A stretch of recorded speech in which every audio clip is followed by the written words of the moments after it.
Oi pessoal, vamos lá, né? A aula passada, a videoaula passada, nós iniciamos, né, o conteúdo da Antiguidade Clássica, né? Que vocês observaram alguns aspectos importantes.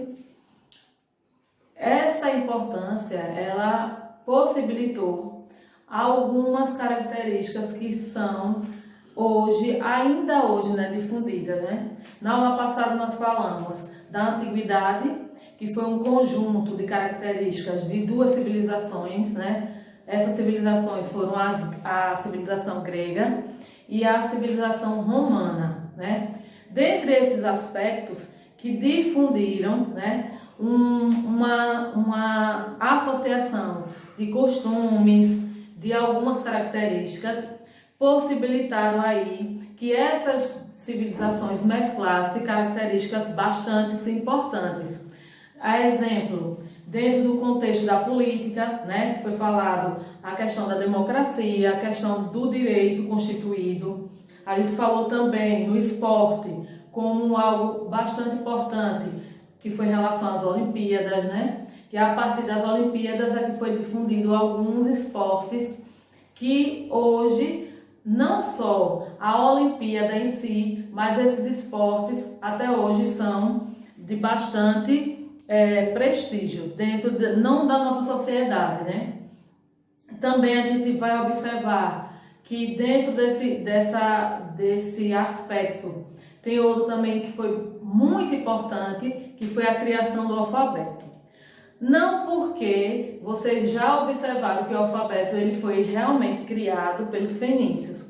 Só que essa antiguidade, né, clássica, ou seja, os gregos e os romanos, especificamente os gregos, eles fizeram uma adaptação e esse alfabeto ele ficou constituído com algo mais emblemático. Por quê? Porque não era somente de consoantes.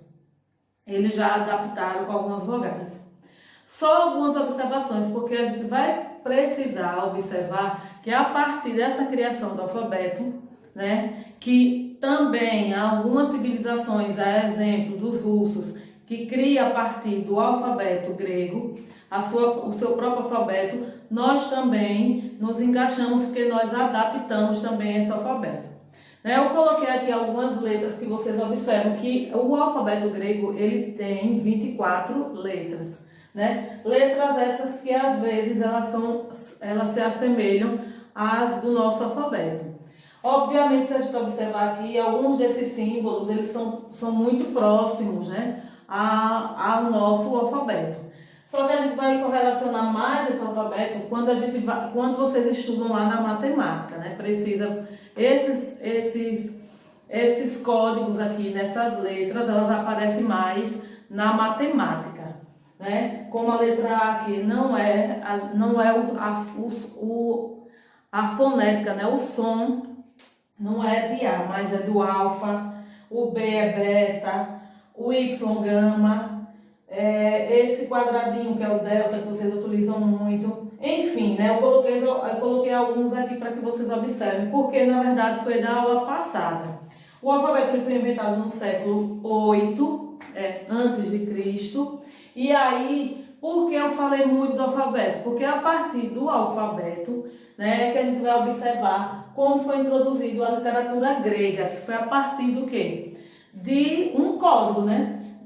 A escrita ela foi fundamental, e essa escrita ela só pode ser fundamentada com um alfabeto próprio. Então a escrita ela foi fundamental nesse desenvolvimento da literatura, bem como também possibilitou aí que poetas, narradores, historiadores, né, dramaturgos e filósofos eles começassem a escrever as suas obras, né? Que essas obras elas começam a ser difundidas lá no início da civilização grega.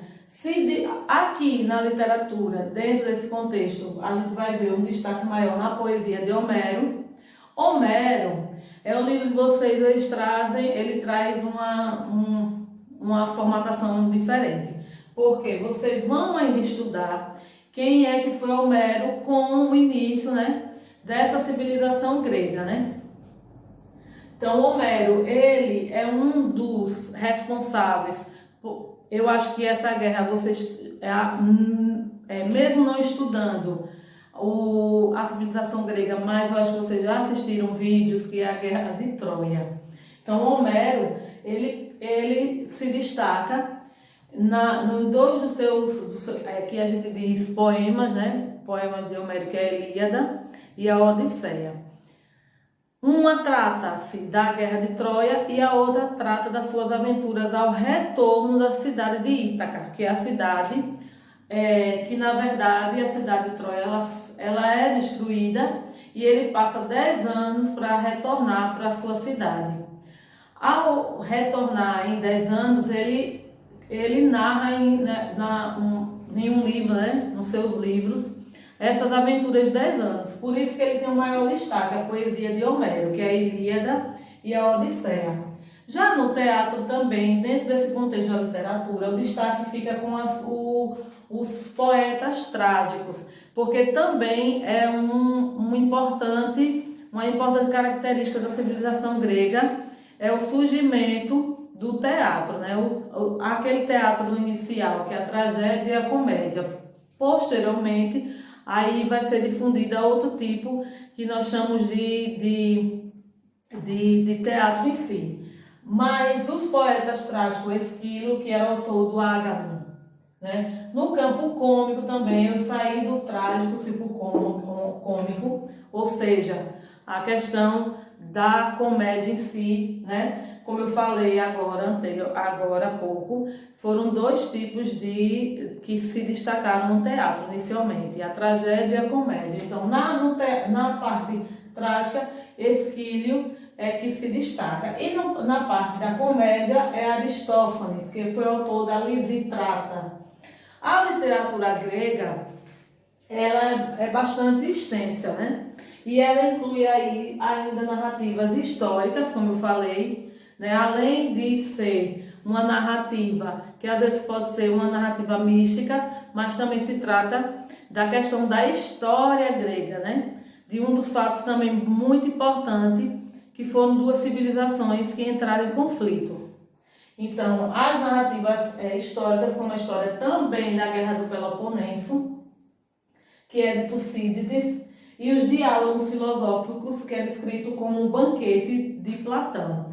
Esse banquete de Platão, ele é um livro também, que a gente vai estudar, eu não vou adentrar, porque a gente vai estudar na próxima videoaula, que a gente vai falar sobre a filosofia. E eu acho que nem na próxima, vai ser numa outra videoaula, que na próxima videoaula eu vou falar da filosofia, só que a filosofia, os principais filósofos, como foi a filosofia, para depois realmente a gente adentrar em cada filósofo, porque assim o vídeo vai ser muito extenso. Então, essa narrativa aqui, filosófica, vai estar também no banquete de Platão, que foi um dos mais importantes também filósofos da antiguidade. Saindo da literatura, a gente vai passar agora para a mitologia grega, que é outro fator também importantíssimo dentro da civilização grega. Por quê? Porque dentro da mitologia foi uma fonte inesgotável de informação, não só informação religiosa, mas também apresenta aí um conjunto de histórias, ou seja, histórias de mitos, mas que há uma ligação religiosa e mística também.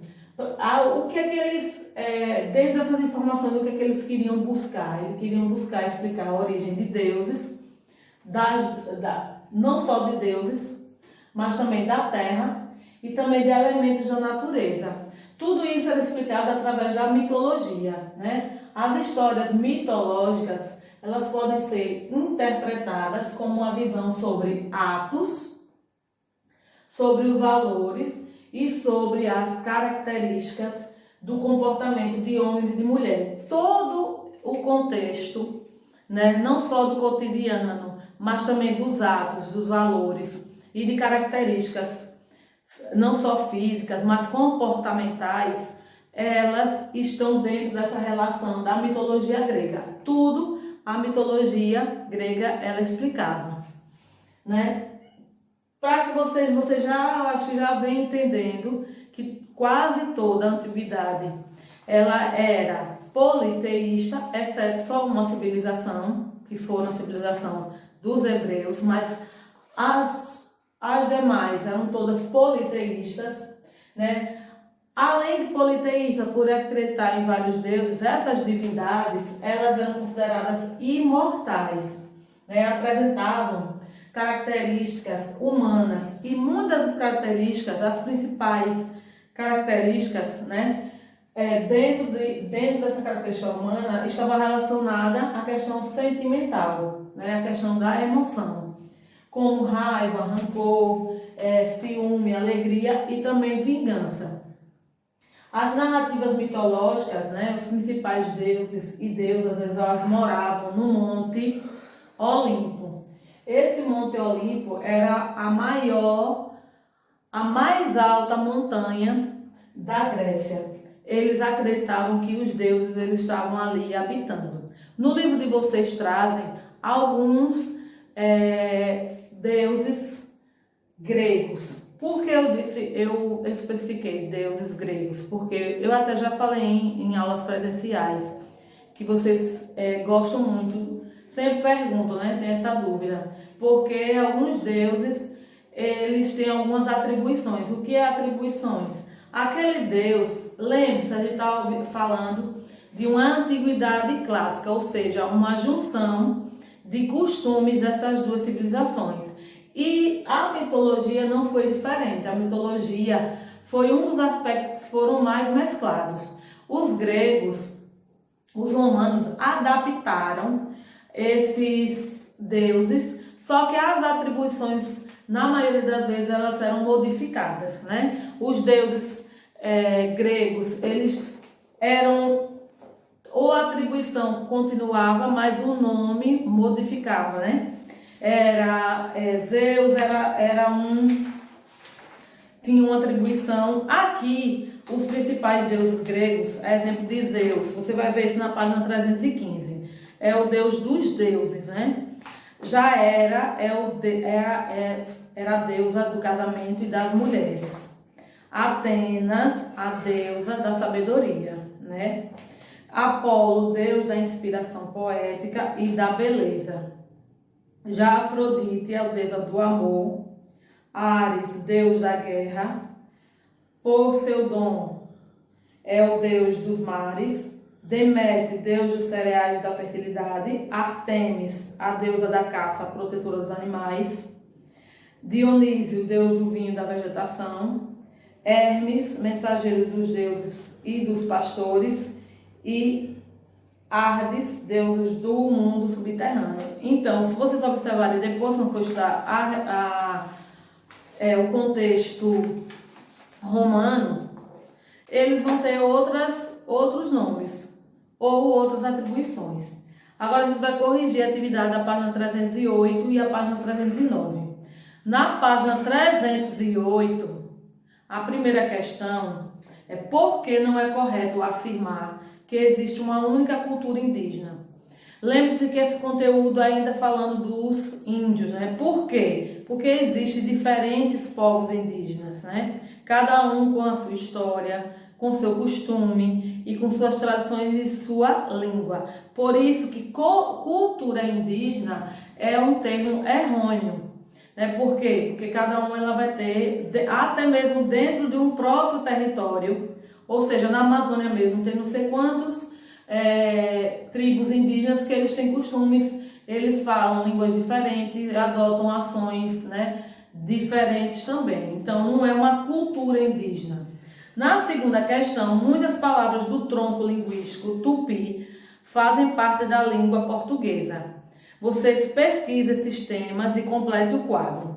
Então, vocês teriam que pesquisar. Vamos dar um exemplo. Nome de cidade. Exemplo de nome de cidade. São vários. Aqui mesmo, cidades indígenas, Japaratuba, Siriri e entre outros, né? Nome de animais. Vocês vão botar jacaré, jiboia. Então, isso é uma questão de pesquisa. Depois tem nomes e sobrenomes de pessoas indígenas, Jaci, Iracema, Ceci, o próprio aqui, a peripê, né? Mas aí vai da pesquisa de vocês. Nome de alimentos, alimentos indígenas, né? Abacaxi, macaxeira, mandioca, maracujá, mingau, paçoca, pipoca, enfim. Na 309, retomando os conteúdos, sempre vai ter essa última folha que vocês sabem, que é retomando os conteúdos de acordo com os significados. Então, o primeiro significado é paleoíndio. O segundo, diversidade cultural. O terceiro é sambaqui. O quarto, marajoara. O quinto, tapajó. E o sexto, mangafauna. Ou megafauna, né? Que é a questão dos elementos da mesclagem dos animais enormes na fauna brasileira. Tá certo? Já foi corrigido, então até a próxima videoaula.